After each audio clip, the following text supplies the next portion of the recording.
So a battle tank rampages through the streets of San Diego, destroying everything in its path. Why?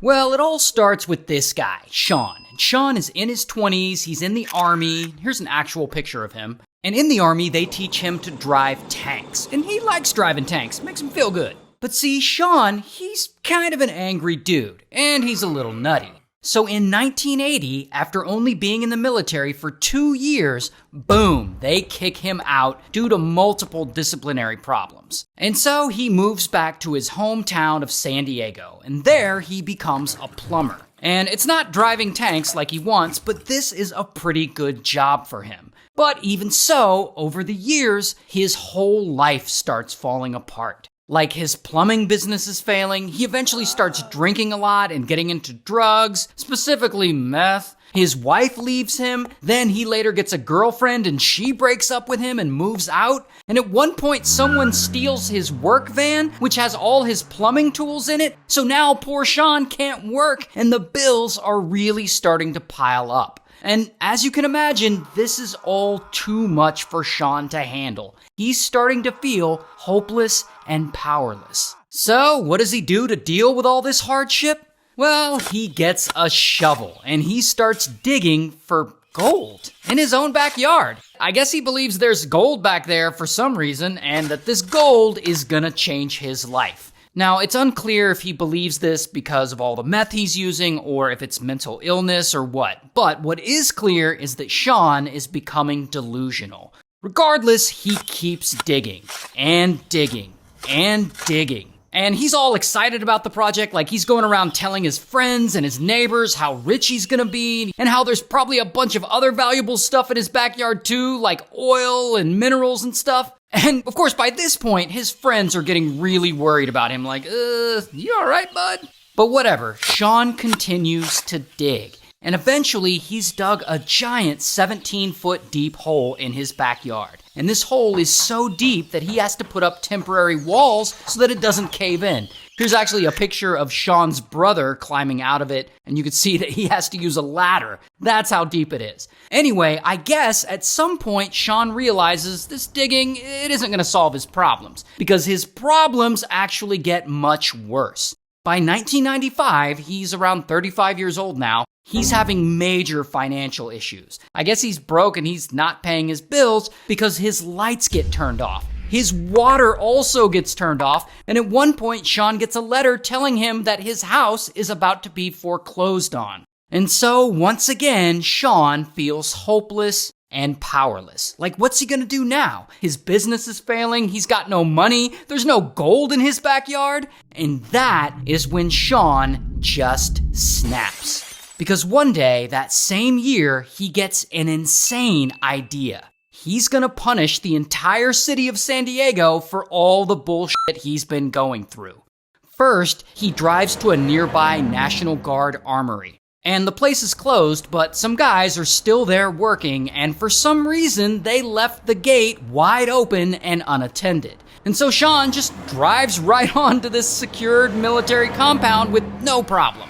And he parks, and he gets out, and he's wandering around the base, and at this point, he's high on a bunch of meth, and he's got no shirt on, so he very much looks like a lunatic. And there are guards around, but for some reason, they don't try to stop him. They don't even try to approach him. I'm not even sure if they notice him.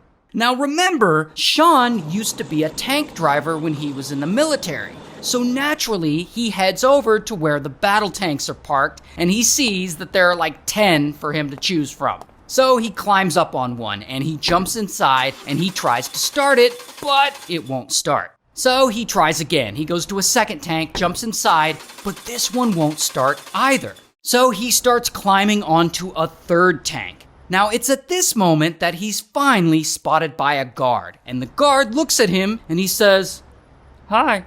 And shirtless, high on meth Shawn is like, "Hi." And that's it. Like, the guard doesn't say anything else to try and stop him. So Shawn just keeps going. Like, he climbs down into the tank, presses the big push to start button, and this one starts right up. And so off he goes to start this incredible tank rampage. and boom, he smashes through the fence, and he drives off the base and into the streets of San Diego in this whole ass military tank. And of course, people notice, and so pretty quickly, someone sees this and they call the police. And they're like, there's a military tank rolling down the street! And police are like, do what now?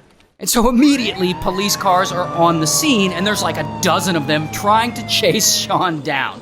However, it's not long before they realize that they're not equipped to take on this military vehicle built for war. This thing could easily crush their squad cars. And so, as they try and figure out what to do, Shawn just keeps going, causing all kinds of chaos. He's smashing into parked cars and flattening them. He rams through a stoplight pole and drags it along with him as he drives away. He intentionally runs over a fire hydrant, which cuts off water to the local residents. And police, they just look foolish even trying to stop him. I mean, look how easily this tank tears through this trailer. This guy's in big trouble. Yeah, that's putting him out, right?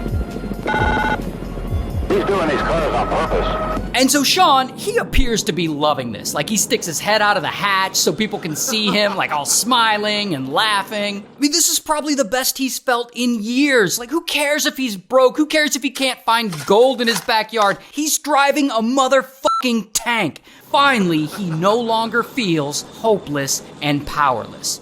Meanwhile, police, they're over here freaking out. They're yelling at pedestrians to stay back and stay away from the situation so that they don't get hurt. San Diego Police Department, everybody go back to your house and get off the street. He's doing these cars on purpose. And so this whole chaotic scene goes on for 23 whole minutes. And in that time, Shawn has destroyed over 40 cars and caused all kinds of damage to the city. And he has no intention of stopping. And so it looks like there's nothing police, or anyone really, can do about it. Until...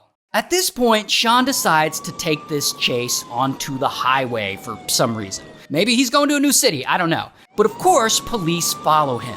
Once he's on the highway, he's there, he's cruising along as fast as his tank will go, and suddenly, skirt, he loses control, and he swerves to the left, and kaboom, he hits the center divider. And the tank gets high-centered on that concrete divider there, and now Shawn is stuck. And so police finally have their chance. And so they act fast. And boom, they swarm the accident. And they climb up the tank and they break open the hatch. But Shawn, he isn't ready for this rampage to end. And so he starts revving the engine, rocking the tank back and forth, trying to get free and knock all the police officers off of it. But he can't seem to shake them off in time because suddenly, pow, police bust through the hatch. But Shawn still isn't stopping. And so, blam.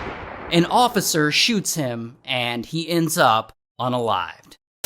And a huge shout out to Leonardo.ai for sponsoring this video. If you make videos and you want to make really badass art for those videos, like this, or like this, look at how cool that is. Sign up for Leonardo.ai.